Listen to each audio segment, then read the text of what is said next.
On the 14th, President Lee Jae-myung appointed the new chairperson of the National Labor Relations Commission and the standing member of the Economic, Social, and Labor Council. In Korea, in addition to the National Labor Relations Commission, NLRC, and the Economic, Social, and Labor Council, ESLC, there are various other labor-related committees and agencies, such as the Minimum Wage Council and Regional Employment and Labor Offices. But the question remains, why does the country maintain so many institutions dealing specifically with labor? Why are there so many labor-related institutions? One major reason is that a significant share of the Korean population are workers. When the definition expands to include office staff, part-time employees, and platform workers, labor policy becomes closely tied to most people's daily lives. This explains why multiple bodies exist to manage a broad spectrum of issues, including wages, working hours, and dispute resolution across the country.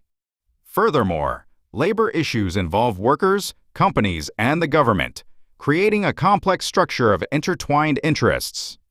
Since each side has different priorities, detailed committees capable of handling matters neutrally are needed. Lastly, institutions such as labor commissions and the Minimum Wage Council are mandated by relevant laws. This is why there are so many labor-related institutions. How are the NLRC and the ESLC different? Because both the National Labor Relations Commission and the Economic, Social, and Labor Council end with the term Labor Commission. Their differences are not immediately obvious from their names alone. The NLRC is an agency under the Ministry of Employment and Labor and is responsible for mediating labor disputes.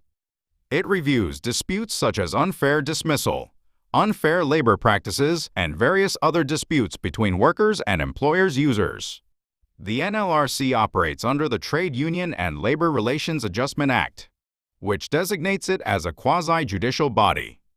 In other words, the NLRC is a legal dispute resolution body with statutory authority.